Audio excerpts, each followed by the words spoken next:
chant maybe one or two mantras and we'll start.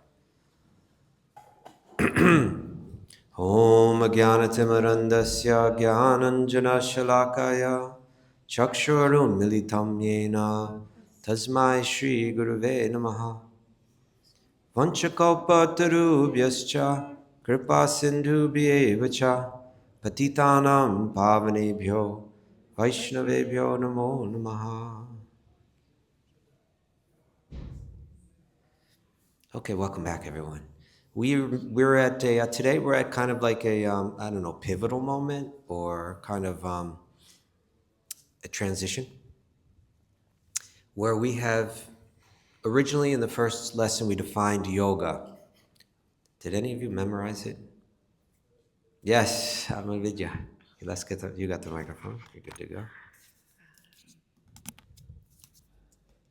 Yoga is the process. Close. Yoga is a process? Is a practice. It's a practice. Yes. It's a practice for overcoming the obstacles of the mind. Okay, which empowers one to overcome the obstacle of the mind. Empowers one to overcome the obstacles of the mind. Oh, so that the self can experience its true nature? Yeah, you've got the essence of it. Yeah, for the purpose of the self experiencing its own true nature. So yes, you got it. Very good. So yoga is a practice. So there are three things in this definition. There's the practice, or you could say practices. There is the mind, and then there's the nature of the self. And we've spent a few days now discussing about the nature of the self. We've discussed that the nature of the self is that it is Sat, Chit, Ananda, that it's eternal, conscious, full of knowledge, and full of bliss. And we've gone a little bit deeper into that bliss, saying that the bhakti yogis share with us that this bliss is ultimately the divine love, and that's very much the dharma of the soul, the dharma of the self, is this this prema, this love, which is expressed through service for God, and then through God for every living being. So we've discussed that in some detail. Then the question, of course, is, and we shared that this question was asked, if by nature we're changeless, Sat, if by nature we're blissful, Ananda, why is it that so much of the time we're not experiencing that bliss? And of course, that was the question that was asked to Vidura on the bank of the Ganges River, just down the river a bit in Haridwar. He asked this question to the sage Maitreya. And the sage Maitreya used this analogy that we have here on the screen, that if you look up in the full moon night and you see the moon, it's shining steadily, right? It's not rippling, it's not warping in any way, it's steady in how it shines its light. But if you look at the reflection of the moon on the water, then it appears that the moon is rippling. It appears that the moon has taken on the qualities or the nature of the water. And so similarly, if we identify with the mind, if we look to the mind to understand the self, if we misidentify the mind as the self, then it will appear to us as if the self has taken on the qualities of the mind. And because the nature of the mind is that it's always shifting, being made of material energy, it'll appear that we're always shifting, that we're not steady, that we're up one moment and down the next, elated one moment, depressed the next, excited one moment, bored the next.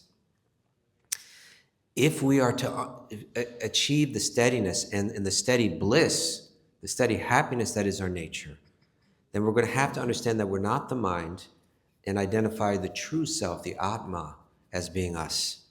And this process is called self-realization, right? Knowing the self. Everybody with me? Yeah. Okay. It's a cold day today. It's a cloudy day, right? Yeah. But it's good to huddle in together, and we're in our little cave here and we can discuss these special topics. Are you excited? Yes. Everybody's ready? Yes.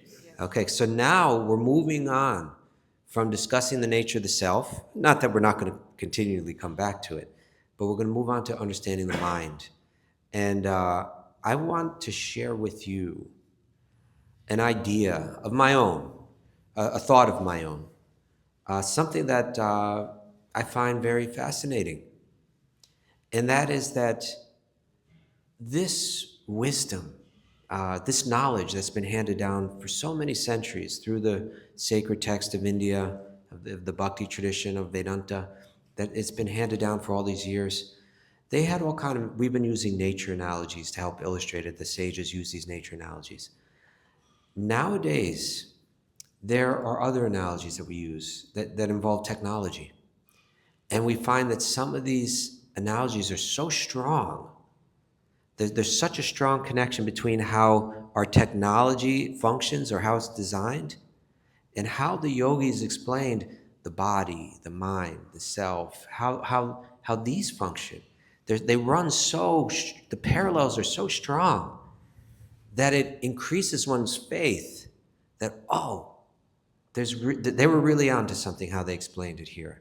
And that what we create in this world through technology is largely just a reflection of what's already there in nature. Does that make sense? You with me? So in other words, there's a technology that has arisen in the past 50 years or so that has such incredibly strong parallels to how the mind functions and how it functions in relation to the senses and how it functions in relation to the self. The parallels are so strong that it makes me believe, oh yeah, this they understood. They understood. And what is that technology? Who can suggest? Computer technology, right? So I want to share with you another image.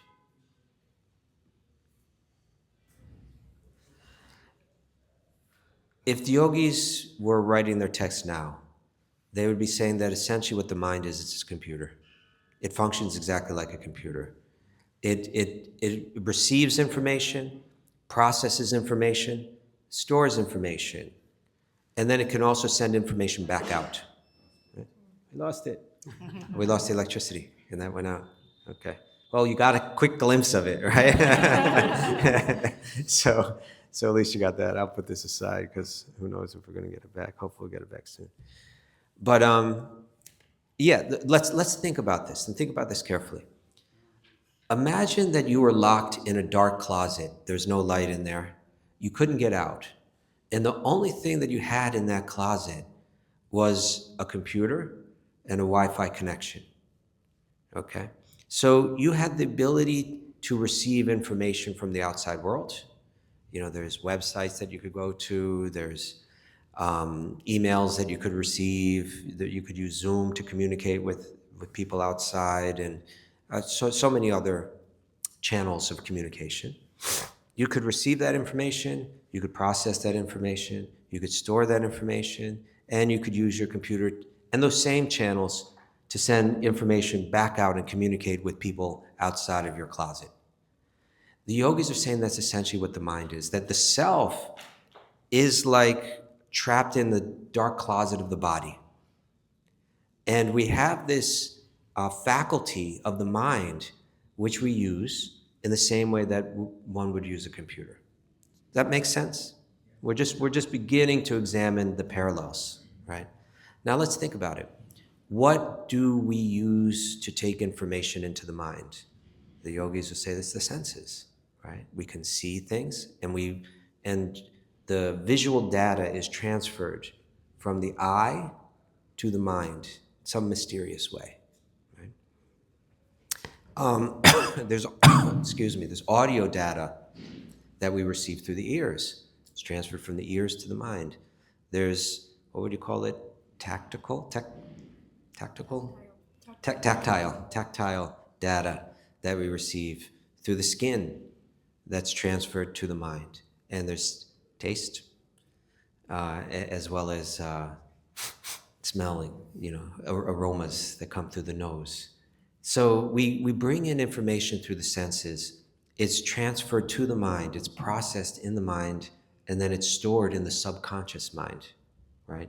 The yogis are saying that every single bit of data that comes through the senses is processed and ultimately stored. We lose touch with so much of it. It sits down there in the subconscious, and certain files, well, I say files, now I'm giving it away, but certain files come back up. And so there's we could say, modern day yogis could say, this is just like, exactly like the way that our mind and our senses and the self function, right? What are the, if our mind is a computer, then what are the eyes in relation to a computer? A camera, right? Bringing in visual data. And what are the ears? The microphone, right? Bringing in audio data, right? And we have touch pads, right? You could say that's like the skin receiving tactile data. And although these aren't, as far as I know, currently on the marketplace, but from what I've heard, there is a virtual nose, that computer scientists are creating a virtual nose and a virtual tongue. Why wouldn't it be that we could drop, some orange juice onto some kind of receptacle, and it could determine the chemical composition and recognize that this is orange juice, and then a signal could be sent to the computer, which could identify it as orange juice, and even say through its speaker, it could play a pre-recorded message that says, "This is orange juice," right? Or, that orange juice is delicious," something like that. And so, we're up and running. So I switch it to UBS, so it will be all. Okay, thank you so much. Maybe I should just keep this right here all the time. Okay. So here we go. And here we have a camera representing the eyes of the computer. We have a microphone representing the ears. We have speakers representing the voice. Now, generally in our Western upbringing, when we say how many senses are there, what do they say? 5 senses, right? There's sight, sound, smell, taste, touch. These are the objects of the senses, and they can all be perceived through the various 5 senses. The yogis say, and the yoga texts say, that there's 11 senses. The 5 that we call senses, they call the gyanindriyas, the knowledge acquiring senses. Then there's another 5 senses that they call the karmindriyas, the senses of action. Those senses of action are, the voice is one. You could say the legs are the locomotive sense, and you could say the hands are like the manipulative sense. And then the organs of reproduction and the organs of evacuation. Now you have 5 more senses. So you have your senses of acquiring knowledge, your senses of action, that's 10. And then there's one more, which is the mind itself. Because they say the mind is the center of all the senses. It's all the information is going to the mind, just as all the information coming through a camera and a microphone and so on are going through the senses to be recorded in the mind in the same way that it happens with a computer. That makes sense? It's a pretty solid model, right? It goes deeper. The analogy goes deeper. You know, an analogy is strong when you can keep taking it to deeper and deeper and deeper levels. And that's what we really see when we begin to think of the mind as a computer. This is so important because to advance spiritually, we need to understand that we're not the body, and more subtle, we need to understand that we're not the mind. And the ability of the yogi is to observe the mind, right? As an observer, to look at the mind and say, that's not me. How many of you have practiced meditation before to some degree? Okay, practically everyone. And so commonly, like your first practices of meditation, you're asked to sit still, sit up straight, get your back straight. Then you begin to breathe. Maybe an instructor helps you focus your mind on the breath. Yogi Charu has done this for me, right? How many of you were in Yogi Charu's class this morning? It was nice? Yes. Really nice, right? You focus your breath right where it's coming in the nostril. You take all of your awareness and you bring it right to the breath, right as it's entering the nostrils. And you stay there with it. And once you do that, you've already forgotten what you were doing this morning. You've forgotten what you need to do later today. You're kind of brought right into the moment, right? Then you can bring your breath to the area of the throat. Then you can bring your mind to your breath in the area of the throat. And then you can bring your mind to your breath in the area of your lungs. And then you can begin to bring your mind to the whole breathing apparatus, moving like this. And as you're doing this, your mind is starting to become very focused, right? Somehow I've totally forgotten why I brought that up. What was I saying just before that? How we are supposed to be watching the mind, how you be watching. Yes, thank you very much. Thank you. So when you get into that space, then you can begin to look at your mind. And a yoga instructor will tell you, look at the thoughts that are in your mind. Don't try to change them. Let them come and let them go and just watch them come and go. Have you done this before? Just watch your thoughts come and go. When you watch your thoughts come and go, a realization begins to sink in. Maybe you've been told this, but you haven't fully realized it. But when you watch your thoughts, you realize my mind is not me. My mind is programmed. It has its own programming. And this becomes very, very significant, really significant idea. So let me just stick with this diagram just for a bit more, and we're going to get back to that. No, it's not working. I'd give up. You all saw it, You though, can show right? us on your computer. I could, but it's people in the back are going to have a hard time seeing. I'll leave this open, but it'll probably shut down too. But there's one last thing here in the corner, and that's meant to represent a hard drive, and that's the memory, right? That's the subconscious mind. So just like a computer, we store information in a bank of knowledge.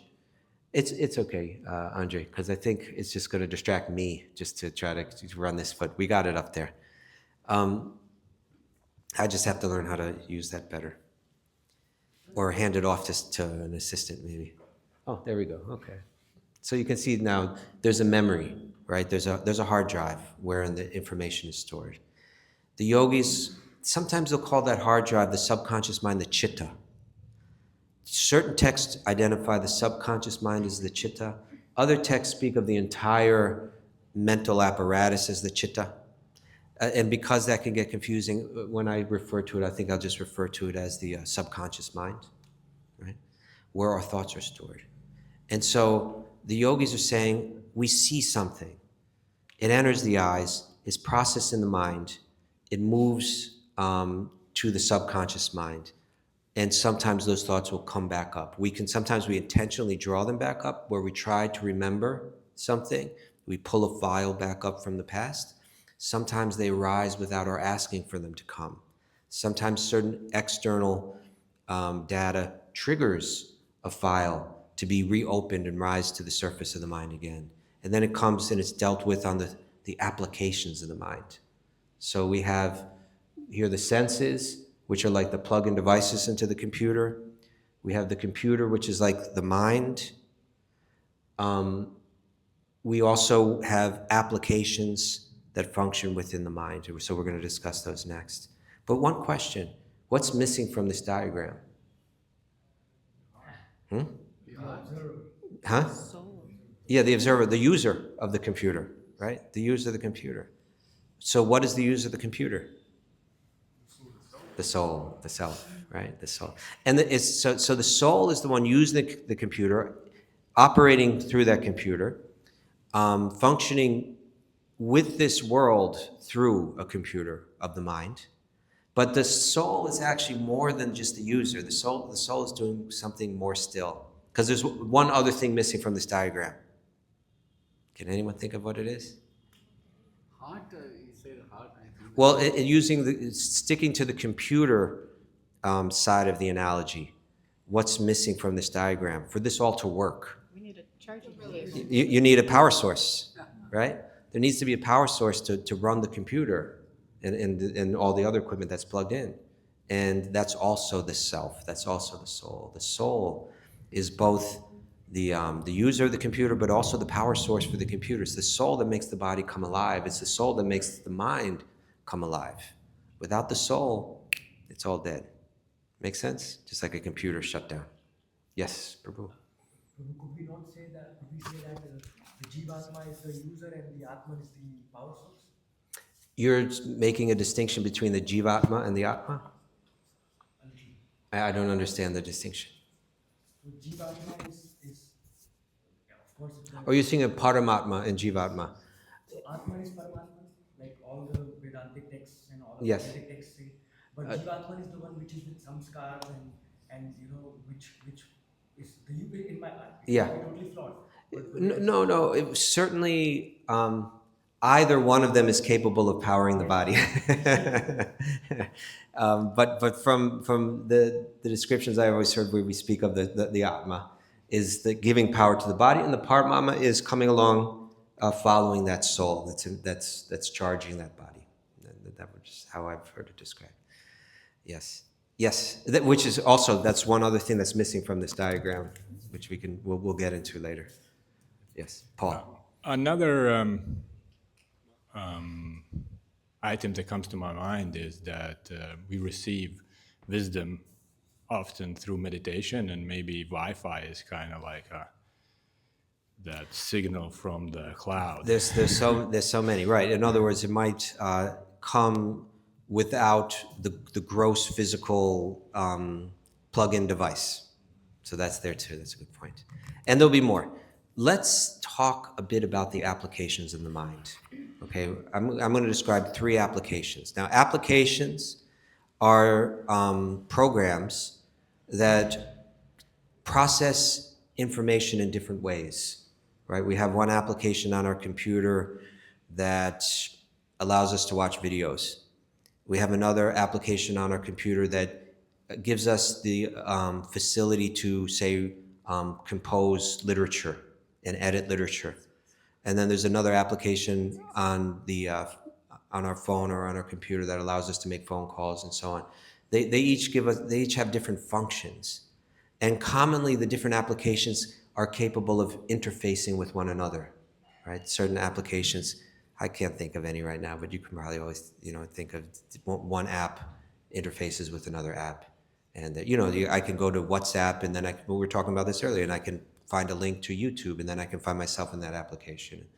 And I can take information that I've received through WhatsApp and use it, drop it into another app where I'm writing a letter, and then I can post that, in some, on YouTube or on some other source. So the applications, they can interface with one another. Now, the yogis are saying that there are 3 applications functioning in the mind. And if we understand these applications and how they function, we really get a great idea about the predicament that we're in. Right? We could call it the predicament of the soul.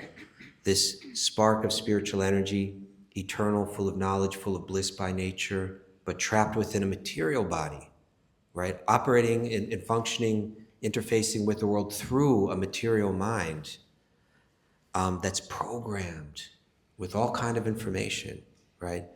Out of touch with its own spiritual nature and moving through a world that's also made of material energy. That's our predicament. That's the prison that the self is in. That's the entanglement of the self, and it has to try to find its way out through the path of yoga. Okay? So we need to discuss these 3 applications.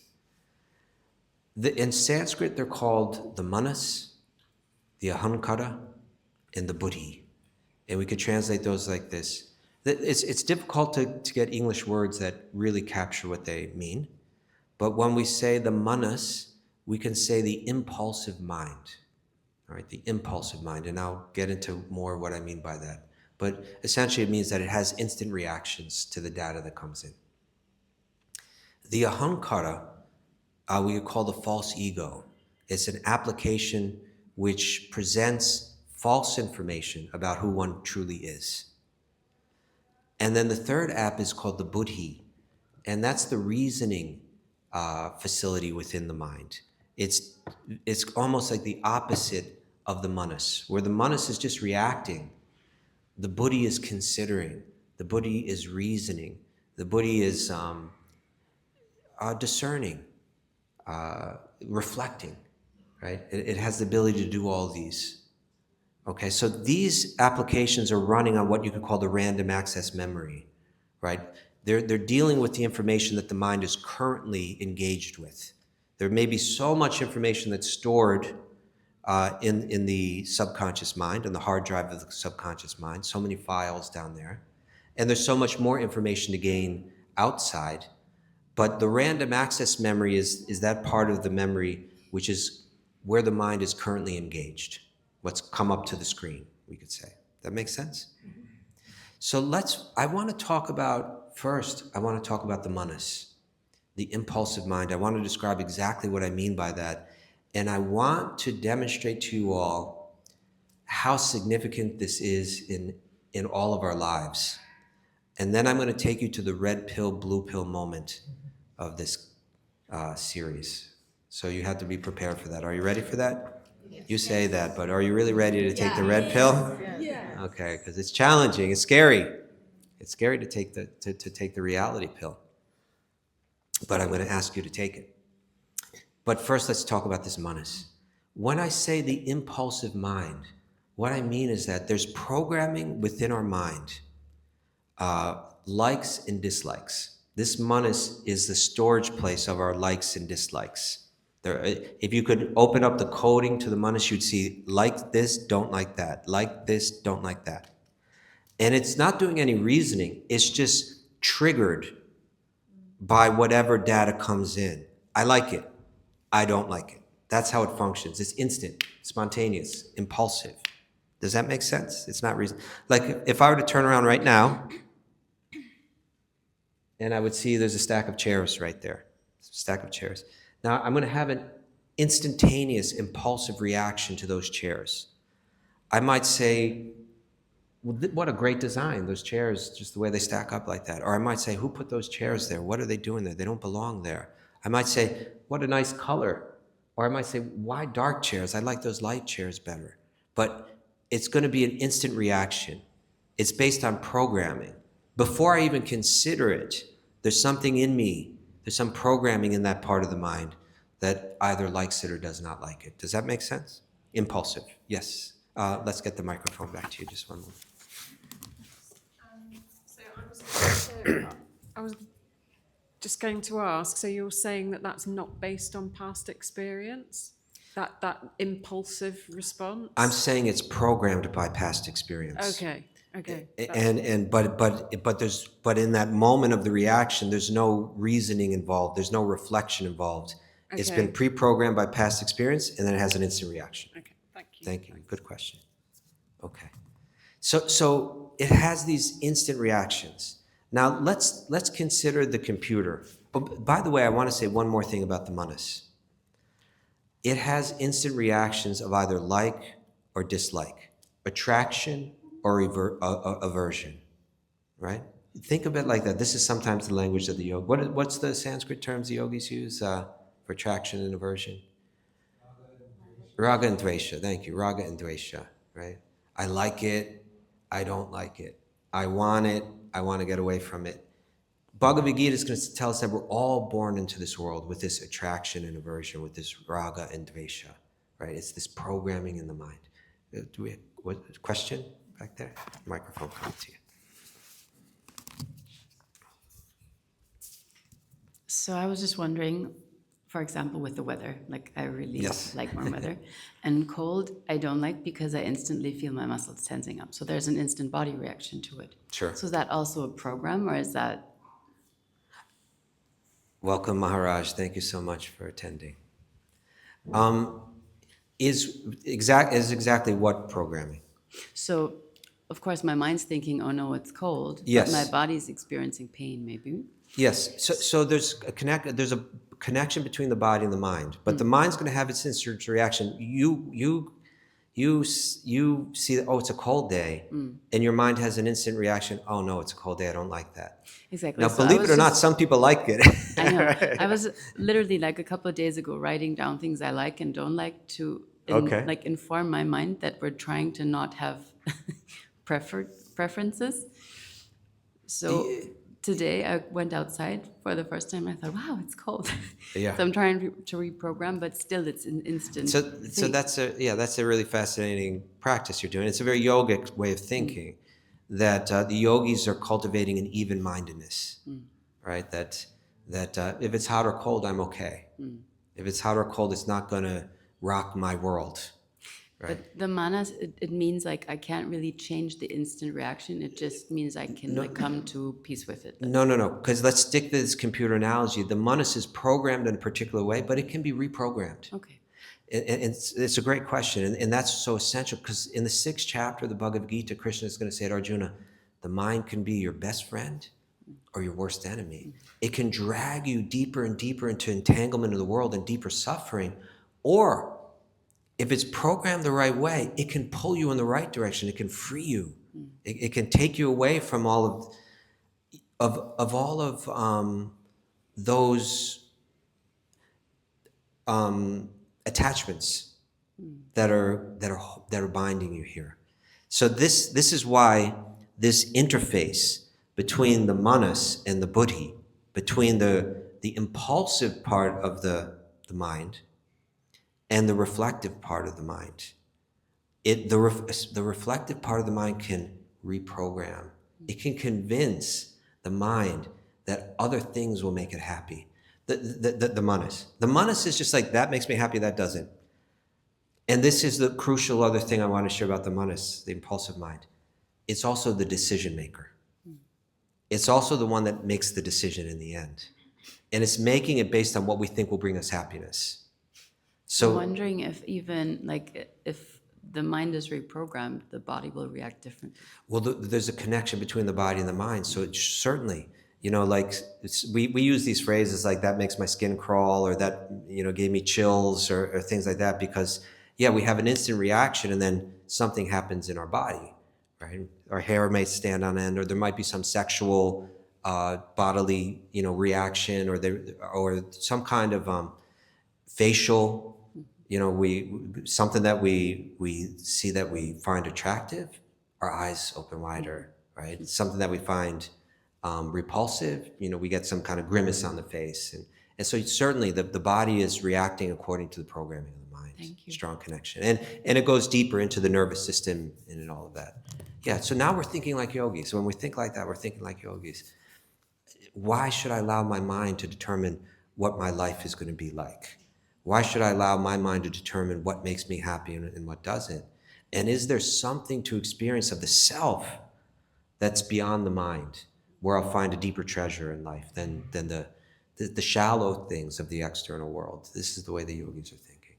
So think about this now, and think about this carefully. If we have a computer that's programmed to have instantaneous responses of like or dislike, and the same application is going to decide what we do in this world, we're in a very vulnerable situation, right? Often people say, why do I keep doing these stupid things?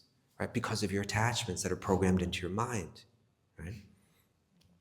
And yes, question over there. You made a statement a couple of sentences ago. It's the decision maker. Yes, the chooser. Yeah. I don't know what the was. No, I was asking if anybody remember what it was something like, it was the decision maker based. But, Oh, it makes decisions based on how it's been programmed in relation to what makes it happy or not happy. Okay? So it's as simple as that. This makes me happy, and it's therefore I want it. Let me give you an example. How many of you wake up in the morning with an alarm clock? Raise your hand if you wake up, if you use an alarm clock. Okay, so majority of the people. Now, the moment that alarm goes off, and people have different sounding, like or things like this. When that sound goes off, in the mind, what is the instantaneous response in the mind? Is it like, oh, I love that sound. Anyone feel like that? More commonly, the instantaneous response in the mind is, oh no, that sound, right? It's very unpleasant. And it's not only the unpleasantness of the sound itself, but it's the message that the sound carries, the implications that it has, that now is the time to get up from the bed. And generally at that point, the manas, the impulsive part of the mind is saying, happiness lies within the bed. Warmth, the soft mattress, the comfort is right here. Your happiness is here. Don't go anywhere, because your happiness is here. But then the reflective part of the mind, the buddhi, the intellect, begins to speak. That reasoning part, and it says, actually, it's time to get up. You really need to get up. And now these two applications are interfacing with one another, right? The manas responds again, no, there's more time. And the buddhi comes on and says, no, the time is ticking away very quick now. But I won't be happy if I get up. And what happens is, in most cases, is that the intellect wins. And the way that the intellect wins is it convinces, it brings up files. It'll reach down into files in the memory bank. Like the file where you arrived at work late, and your boss said, if you arrive late again one more time, you will be fired. Right? It reaches down. The mind wasn't engaged with that file, but the intellect said, we need this file right now. This is pertinent information to our happiness. And then it showed that file. Or you could say it opened up that file in the manas application. And the manas said, oh, maybe my happiness lies in getting out of bed. Maybe my true misery lies in not getting out of the bed. Maybe that's going to bring more misery. In other words, the intellect convinces the manas that the pain that it's going to suffer getting out of the bed is much less than the pain that it will suffer when it loses its job. So to avoid pain, the manas says, now it's time to get up. It makes the decision. Now's the time to get up. Get out of bed. You understand? See how they function together? Okay. Sometimes we say, I was just hearing a story about someone who originally didn't like bitter melon. They would eat it and they would say, oh, it's terrible taste. Yes, but it's good for you. Okay. So then you eat it and you eat it and then you eventually acquire a taste for it. And the mind begins to say, oh, actually, I like that. Right? So we can reprogram the mind. We can begin to say, I like getting up early in the morning. You know, it can come, but it takes effort. I saw a question, a hand go up somewhere. Yes, Cersei. Thank you. So if the person or computer is depressed or diseased, these things don't come as quickly, right? How would that work? I'm sorry, if the... Like if a person is depressed, would the computer be diseased or like have a malfunction? Depression means that there's a malfunction going on Right. in the computer. I mean, let's put it this way. I suppose what a psychologist would describe as like, I'm not so great with all of this kind of language, but like some kind of, what would we call like a mental health issue? A disorder, let's say. Sure, yeah. A certain disorder would be like a malfunctioning in the computer, like a virus within the computer, like that. So if you want to call like a clinical case of depression, that would be like a virus within the computer. Files, or let's say a phobia. Let's take a phobia. Let's say an irrational fear, right? That causes trauma where there's no need for trauma to exist. It incites an intense fear where there's no relative cause of danger to bring it about. So that means that there's a file in there that's misfunctioning. There's a virus on the computer that's creating this dysfunction. And so my kind of beginner's understanding of Western psychology is that a psychiatrist would ask the patient indirect questions. A lot of times they would end up working back into their childhood. And in the childhood, it's a time when the mind is very malleable. A lot of deep impressions are made. And with the right indirect questions, something would be uncovered about what brought about that fear. And then one could expose that and reprogram that file, put it through an antivirus program, which would be this kind of thought, consideration of it, analysis of my own fears and what it was based on. And then that file could be either deleted or, let's say, restored in some way where it would no longer create that dysfunction. That makes sense? Okay. All right, so we've talked a bit about the manas, that it's making decisions based on what it likes and doesn't like. It's programming. I want to get into that right now, and I want to share this. Let's see if we get to the red pill, blue pill thing. Imagine we had a computer here right now, and we connected a camera to it, which functions as the eyes. And we also connected a speaker to it, which functions as the, and of course the computer is the mind. And then we program the computer so that when we flash a red light in front of the camera, that it would trigger something within the computer, and the computer would automatically respond by playing a pre-recorded file that says, I like red. And then that human-sounding voice would come out of the speaker. So you flash a red light in front of the camera, and instantaneously, that information is transferred, and the computer responds by saying, I like red. Could that be done? Okay, people that know how to do that could do that. And then we could similarly program it so that when we flash a blue light in front of the camera, that it responds by saying, I don't like blue. That could be done as well, yes? Okay. 2 questions. One's a side question and then the real question. Side question is, does the computer like red and not like blue? No. Yeah, scientists are getting to the point where they're trying to convince us that it does. They're trying to say AI is conscious because they can't find consciousness anywhere else. But we all know that that's absolutely absurd. It's ridiculous. Yeah, that's right. There's no soul. There's no actual conscious being within that computer. It's just calculating more quickly. That's all it's doing. So in any case, that's a side question. Here's the real question. The program has been computed to respond favorably to red and unfavorably to blue. Could it have been programmed the other way? Easily, right? It could have been programmed to say, I don't like red, I do like blue. Here we go. What the yogis are telling us is that from the moment that we wake up in the morning to the moment that we go to sleep at night, every day, we are pursuing what we feel will bring us happiness. That's all we do. But the fact is that our pursuit of that happiness is based on programming telling us that this object will make us happy and this one won't. This circumstance will make us happy and this one won't.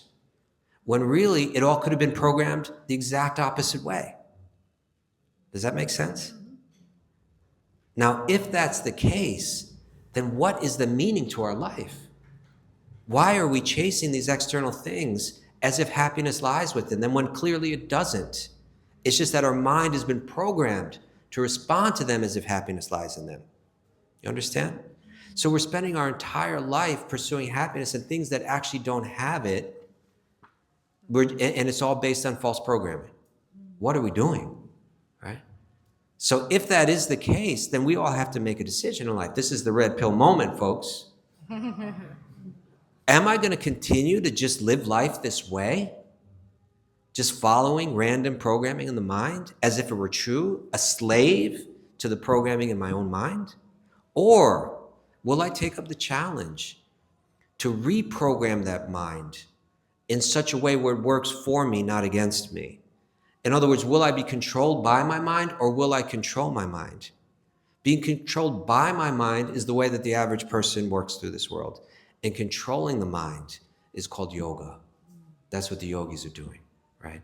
I can consciously choose not to be directed by my mind. I can consciously choose, I don't need this and I don't need that to be happy. There's a false programming within my mind of what I need to be happy. I need to deal with that. Right? Tomorrow we're going to talk about another kind of false programming that's going on in the mind. And that's the false programming of who am I, right? And that's the realm of the ahankara, this other application, really important application, the application that determines our self-identity. Who am I? Am I this body? Am I this mind? Am I man, woman, black, white? Am I human? Am I tall, short? Or am I something else? We have a few minutes for questions. A question in the back. Got 2 questions. What is your name? Mimi. Mimi. Hi. So I totally understand the programming in terms of, okay, I'm supposed to be successful, do this and this and that. That's a program and I'm going to run after it and it won't work. But what if I experience that things bring me joy and others don't? Then I'm still sort of chastening the things I prefer because they bring me joy. I feel pleasure in my body. I feel healthy. You know, I have all these nice. Right. It's a great question. In other words, what should be the criteria for the programming that we accept and the programming that we reject? Is that essentially what you're asking? Yeah, so for example, I've quit my job. I went to Thailand. I lived there for 6 months. It ended up being the most amazing thing I've ever done. Okay. That wasn't my mind, but like from the experiences I had, I got a clue that that would probably bring me joy. But then again, I keep hearing I'm not supposed to be looking for joy in a way. Well, okay. And this is really important to discuss. And I'm a little afraid we don't have enough time to discuss it. We can come back to this tomorrow morning. But let me start here. Some people say I just did heroin. It was the most incredible experience that I ever had. And so therefore, should I do more? Or will it lead to suffering? Right? And so what the yogis are saying is that there's an interesting verse in the Bhagavad Gita. What is it? Chapter 5, text 20, I believe. That the intelligent don't take part in the sources of misery. I'm sorry?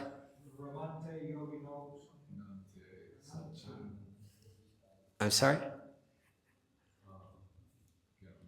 Yeah, I'm slipping my mind too. Yeah, thank you. Thank you. Yehi samsparsha ja bhoga dukkha yonaya evate. That the sources of what we consider to be the sources of pleasure, dukkha yoni. Yoni means like the womb. Dukkha yoniya means it gives birth to suffering. The external sources of happiness that we consider, the external objects or circumstances that we consider pleasure giving, the yogis are saying that they're dukkha yoniya because they may bring a temporary pleasure, but because they're composed of matter, they're destined to change. The circumstances will change, the object will change, and will be separated from it. And that separation causes suffering. So if my happiness is I'm not saying that it's wrong or bad to go to Thailand. Is that where you went? Thailand, did you say? I'm not saying that it's wrong or bad to go to Thailand. But what I'm saying is that if we believe that I need to go to Thailand to be happy, then we're going to suffer. And I need to stop right now. But maybe we can bring this up first thing tomorrow because I'd like to go deeper into it. Thank you, Mimi. That's a great question. We had another question in the back. Tomorrow we'll do it. Thank you so much. Hari Om Tat Sat.